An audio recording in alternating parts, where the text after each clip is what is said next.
d'une phrase qu'un humoriste américain y a prononcée il y a déjà une bonne vingtaine d'années.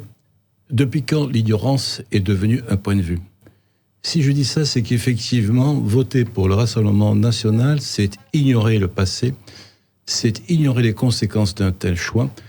Et c'est d'autant plus navrant que pour notre député sortant Pierre Dharréville, qui a eu un comportement exemplaire en termes de ponctualité et d'assiduité au point de vue, disons, par rapport à l'Assemblée nationale. Et c'est souvent par ignorance que les gens ont voté sans se rendre absolument compte du choix qu'ils faisaient. Et c'est pour ça que je suis tout à fait triste, parce qu'effectivement, ce sentiment est le fruit d'une campagne, disons, de désinformation générale. Et puis, c'est un petit peu dans l'air du temps. Les conseillers de Trump disent que le mensonge n'existe plus, mais ce sont des vérités alternatives. Eh bien, nous sommes en plein dans cet esprit qui fausse toute discussion politique et toutes les conséquences d'un vivre ensemble un peu digne de ce nom. Monsieur Fournier, vous avez parlé de conséquences et d'un oubli du passé. Justement, quelles conséquences on peut craindre ? Quelles conséquences ont été ignorées ? Les conséquences, c'est-à-dire que les gens disent souvent « on n'a pas essayé ». Mais bien sûr qu'on a essayé. C'était le régime de Vichy.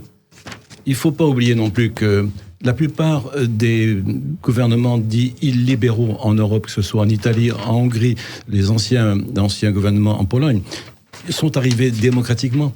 La première chose qu'ils ont fait, c'est qu'ils ont pris la main sur les médias, ils ont changé une partie du parquet et des juges. Enfin, tout ce qui constitutionnellement a pu faire en sorte de bloquer les institutions démocratiques, ils l'ont fait.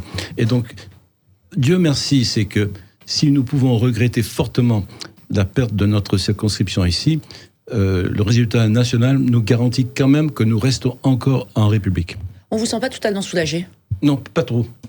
Pas trop, parce que ça veut dire que les temps vont être durs.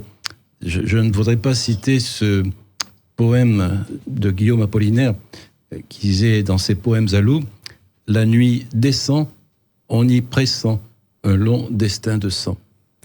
On vous sent même ému ?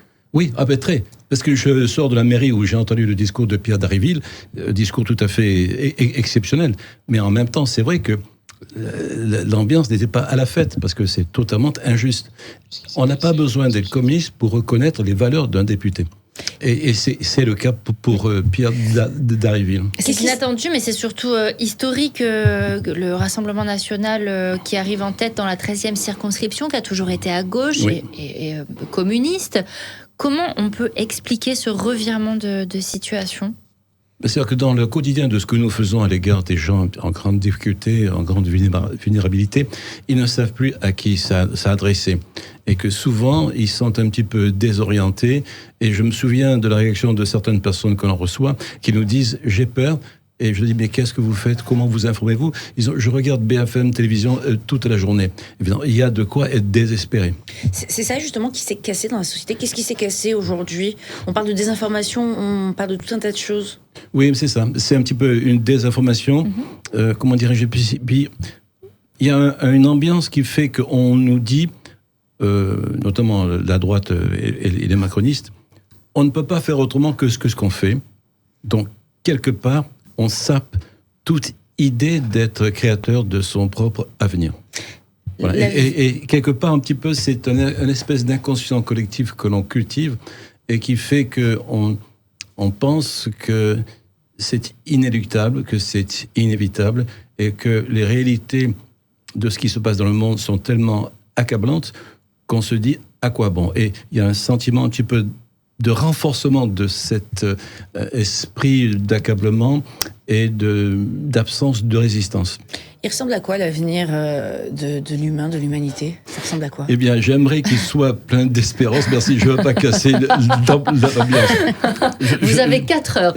Quel est l'avenir de l'humain ? Oui, merci. Alors, quand j'étais en philo, j'étais un bon élève. J'avais même eu une très bonne note. Oui. Mais il n'a pas l'air très brillant, très lumineux si on vous écoute ce soir. Non, mais parce qu'en fait, si vous voulez, Je me souviens, parce que moi je suis là à plusieurs titres, en fait j'ai plusieurs casquettes, dont une qui s'appelle, donc c'est une association, disons, qui lutte pour les droits de l'homme, puisque je suis aussi un des responsables de la Ligue des droits de l'homme, et je me souviens de cette parole d'un des responsables de la CAT, qui est devenu ensuite responsable du CCFD, Terre Solidaire. Il dit espérer, c'est croire au matin, malgré les obscurités qui nous assombrissent.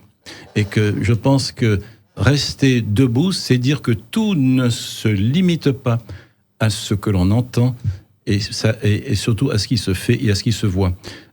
Nous sommes aidés dans notre action quotidienne par un site qui s'appelle Les Petites Pierres.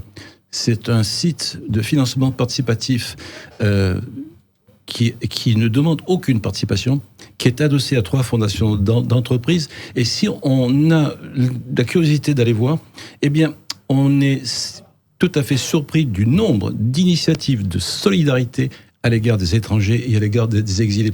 Ce qui ne se dit pas, parce que faire quelque chose d'intéressant ne fait absolument pas le buzz.